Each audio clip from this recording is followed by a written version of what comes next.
नमो नमः। आज गुरुवार दिनांक 29 फरवरी 2024 भारतीय तिथि अनुसार फाल्गुन कृष्ण पंचमी विक्रम संवत 2080। श्रीमद् भगवद गीता के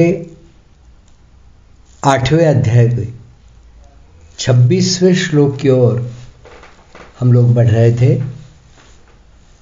25वें और 26वें श्लोक में जो संबंध है उसके विषय में कहते हैं।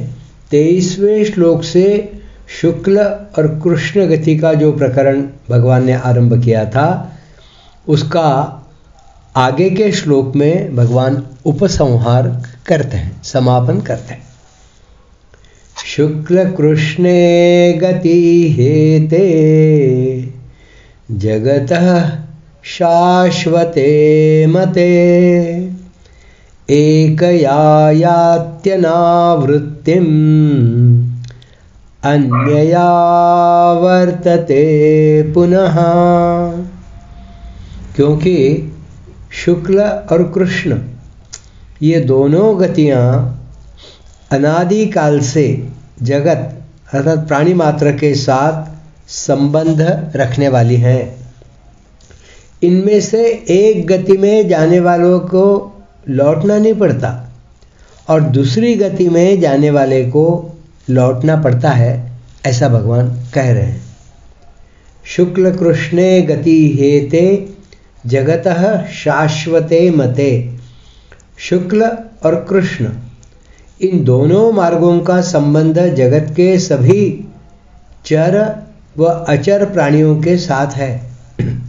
तात्पर्य है कि ऊर्ध्व गति के साथ मनुष्य का तो साक्षात संबंध है और चर अचर प्राणियों का परंपरा से संबंध है। कारण कि चर व अचर प्राणी क्रम से अथवा भगवत कृपा से कभी न कभी मनुष्य जन्म में आते ही है और मनुष्य जन्म में किए हुए कर्मों के अनुसार ही ऊर्ध्व गति, मध्य गति और अधोगति होती है। अब वे ऊर्ध्व गति को प्राप्त करें अथवा न करें, पर उन सबका संबंध ऊर्ध्व गति अर्थात शुक्ल और कृष्ण गति के साथ है ही।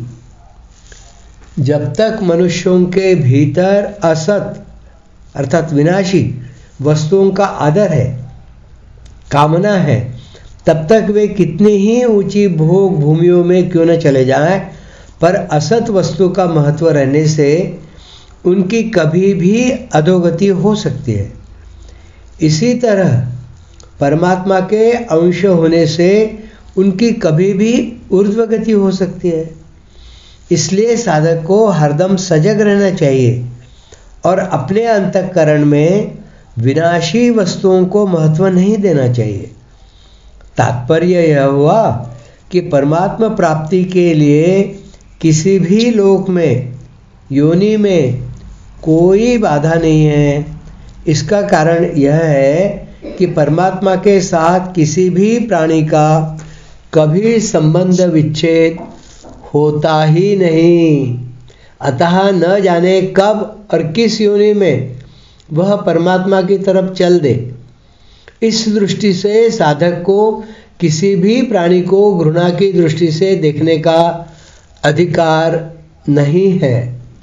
चौथे अध्याय के पहले श्लोक में भगवान ने योग को अव्यय कहा है। जैसे योग अव्यय है, ऐसे ही ये शुक्ल और कृष्ण दोनों गतियां भी अव्यय है, शाश्वत है। अर्थात ये दोनों गतियां निरंतर रहने वाली हैं, अनादि काल से हैं और जगत के लिए अनंत काल तक चलती रहेंगी। अव्यय शब्द का अर्थ हम सीधे सीधे समझ सकते हैं, जिसका व्यय नहीं होता है, जो समाप्त नहीं होगी, व्यय होकर समाप्त ही तो होती है। तो अव्यय है ये दोनों ही गतियाँ, ऐसा भगवान कह रहे हैं। एकया यात्यनावृत्तिम अन्यया वर्तते पुनः। एक मार्ग से अर्थात शुक्ल मार्ग से गए हुए साधन परायण साधक अनावृत्ति को प्राप्त होते हैं, अर्थात ब्रह्मलोक में जाकर ब्रह्मा जी के साथ ही मुक्त हो जाते हैं। बार बार जन्म मरण के चक्कर में नहीं आते। और दूसरे मार्ग से अर्थात कृष्ण मार्ग से गए हुए मनुष्य बार बार जन्म मरण के चक्कर में आते हैं। अब भगवान दोनों मार्गों को जानने का महात्म्य बताने के लिए आगे का श्लोक कहते हैं, 27। नैते श्रुति पार्थ जानन योगी मुह्यति कश्चन तस्मात् सर्वेषु कालेषु योगयुक्तो भवार्जुन। हे पृथानंदन, इन दोनों मार्गों को जानने वाला कोई भी योगी मोहित नहीं होता। अतः हे अर्जुन, तू सब समय में योग युक्त हो जा। नैते श्रुति पार्थ जानन योगी मुह्यति कश्चन। शुक्ल मार्ग प्रकाशमय है और कृष्ण मार्ग अंधकारमय है। जिनके अंतःकरण में उत्पत्ति व विनाश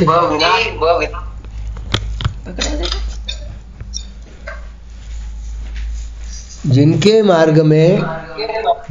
अंतःकरण में उत्पत्ति व विनाशशील वस्तुओं का महत्व नहीं है और जिनके उद्देश्य ध्येय में प्रकाश स्वरूप अर्थात ज्ञान स्वरूप परमात्मा ही है, ऐसे वे परमात्मा की तरफ चलने वाले साधक शुक्ल मार्गी हैं, अर्थात उनका मार्ग प्रकाशमय है।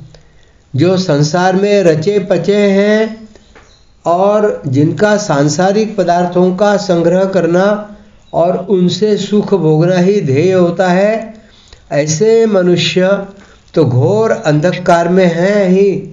पर जो भोग भोगने के उद्देश्य से यहाँ भोग के भोगों से संयम करके यज्ञ तप दान आदि शास्त्रविद शुभ कर्म करते हैं और मरने के बाद स्वर्ग आदि ऊंची भोग भूमियों में जाते हैं, वे यद्यपि यहाँ के भोगों में आसक्त मनुष्यों से ऊंचे उठे हुए हैं, तो भी आने जाने वाले अर्थात जिनका जन्म मरण होता है मार्ग में होने से वे भी अंधकार में ही हैं।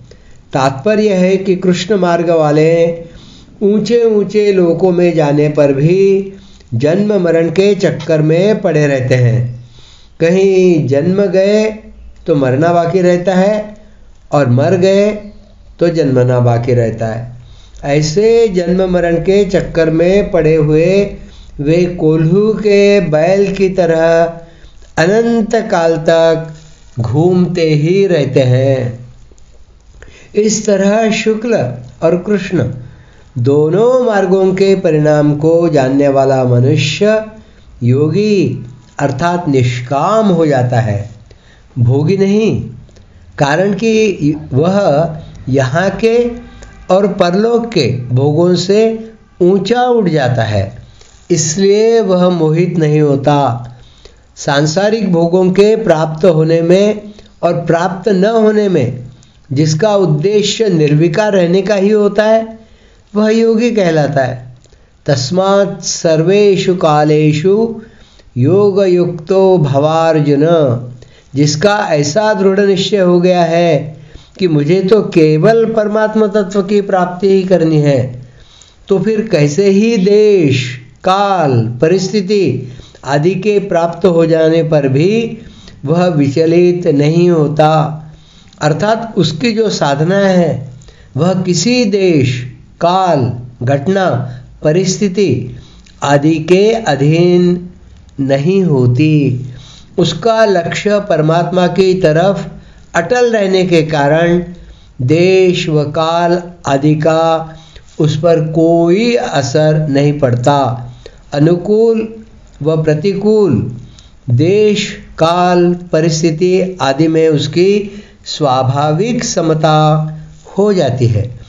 इसलिए भगवान अर्जुन से कहते हैं कि तू सब समय में अर्थात अनुकूल व प्रतिकूल परिस्थितियों के प्राप्त होने पर उनसे प्रभावित न होकर उनका सदुपयोग करते हुए, अर्थात अनुकूल परिस्थिति के प्राप्त होने पर मात्र संसार की सेवा करते हुए और प्रतिकूल परिस्थिति के प्राप्त होने पर हृदय से अनुकूलता की इच्छा का त्याग करते हुए योग युक्त हो जा, अर्थात नित्य निरंतर समता में स्थित रहे। इस श्लोक का अर्थात सप्तविंश का अष्टविंश श्लोक से क्या संबंध है? अब भगवान योगी की महिमा का वर्णन करते हैं। वेदेषु यज्ञेषु तपस्सु चैव दानेषु यत्पुण्यफलं प्रदिष्टम् अत्येति तत्सर्वमिदं विदित्वा योगी परं स्थानमुपैति चाद्यम्। योगी इसको शुक्ल और कृष्ण मार्ग के रहस्य को जानकर वेदों में, यज्ञों में, तपों में तथा दान में जो जो पुण्य फल कहे गए हैं उन सभी पुण्य फलों का अतिक्रमण कर जाता है और आदि स्थान परमात्मा को प्राप्त हो जाता है। वेदेषु यज्ञेषु तपस्सु चैव से स्थानमुपैति चाद्यम तक यज्ञ, दान, तप, तीर्थ, व्रत आदि जितने भी शास्त्रीय उत्तम से उत्तम कार्य है और उनका जो फल है वह विनाशी ही होता है। कारण कि जब उत्तम से उत्तम कार्य का भी आरंभ और समाप्ति होती है तो फिर उस कार्य से उत्पन्न होने वाला फल अविनाशी कैसे हो सकता है?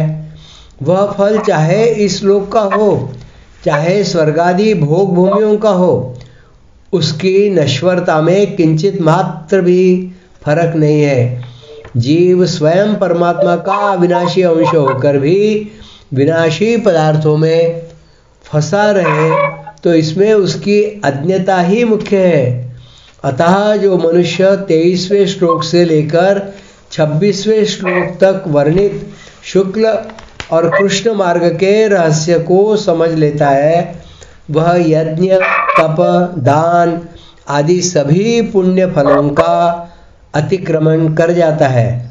कारण कि वह यह समझ लेता है कि भोग भूमियों की भी आखिरी हद जो ब्रह्मलोक है वहाँ पर जाने पर भी लौटकर पीछे आना पड़ता है, परंतु भगवान को प्राप्त होने पर लौटकर नहीं आना पड़ता और साथ साथ यह भी समझ लेता है कि मैं तो साक्षात परमात्मा का अंश हूँ तथा ये प्राकृत पदार्थ नित्य निरंतर अभाव में नाश में जा रहे हैं तो फिर वह नाशवान पदार्थों में भोगों में न फंसकर भगवान के ही आश्रित हो जाता है। इसलिए वह आदि स्थान अर्थात परमात्मा को प्राप्त हो जाता है, जिसको इसी अध्याय के 21वें श्लोक में परम गति और परम धाम नाम से कहा गया है। नाशवान पदार्थों के संग्रह और भोगों में आसक्त हुआ मनुष्य उस आदि स्थान परमात्मा तत्व को नहीं जान सकता। न जानने की यह सामर्थ्य असामर्थ्य न तो भगवान की दी हुई है, न प्रकृति से पैदा हुई है और न किसी कर्म का फल ही है। अर्थात यह असामर्थ्य किसी की देन नहीं है, किंतु स्वयं जीव ने ही परमात्मा तत्व से विमुख होकर इसको पैदा किया है। इसलिए यह स्वयं ही इसको मिटा सकता है। कारण कि अपने द्वारा की हुई भूल को स्वयं ही मिटा सकता है और इसको मिटाने का दायित्व भी स्वयं पर ही है। इस भूल को मिटाने में यह जीव असमर्थ नहीं है, निर्बल नहीं है, अपात्र नहीं है। केवल संयोगजन्य सुख की लोलुपता के कारण यह अपने में असामर्थ्य का आरोप कर लेता है और इसी से मनुष्य जन्म के महान लाभ से वंचित रह जाता है। अतः मनुष्य को संयोगजन्य सुख की लोलुपता का त्याग करके मनुष्य जन्म को सार्थक बनाने के लिए नित्य निरंतर उद्यत रहना चाहिए। छठे अध्याय के अंत में भगवान ने पहले योगी की महिमा कही और पीछे अर्जुन को योगी हो जाने की आज्ञा दी। और यहाँ भगवान ने पहले अर्जुन को योगी होने की आज्ञा दी और पीछे योगी की महिमा कही। इसका तात्पर्य है कि छठे अध्याय में योग भ्रष्ट का प्रसंग है और उसके विषय में अर्जुन के मन में संदेह था कि वह कहीं नष्ट भ्रष्ट तो नहीं हो जाता। इस शंका को दूर करने के लिए भगवान ने कहा कि कोई किसी तरह से योग में लग जाए तो उसका पतन नहीं होता। इतना ही नहीं, इस योग का जिज्ञासु मात्र भी शब्द ब्रह्म का अतिक्रमण कर जाता है। इसलिए योगी की महिमा पहले कही और पीछे अर्जुन के लिए योगी होने की आज्ञा दी। परंतु यहाँ अर्जुन का प्रश्न रहा कि नियतात्मा पुरुषों के द्वारा आप कैसे जानने में आते हैं। इस प्रश्न का उत्तर देते हुए भगवान ने कहा कि जो सांसारिक पदार्थों से सर्वथा विमुख होकर केवल मेरे परायण होता है, उस योगी के लिए मैं सुलभ हूँ। इसलिए पहले तू योगी हो जा, ऐसी आज्ञा दी और पीछे योगी की महिमा कही। ओम तत्सदिति श्रीमद् भगवद्गीतासु उपनिषत्सु ब्रह्म विद्यायां योगशास्त्रे श्रीकृष्णार्जुन संवादे अक्षर ब्रह्म योगो नाम अष्टमोऽध्यायः। हरिः ओम तत्सत्। जय श्री कृष्णार्पणमस्तु। आज अष्टमोध्याय यहीं पर पूर्ण होता है। अक्षर ब्रह्म योग नामक 8वां अध्याय का यहाँ समाप्तिकरण होता है।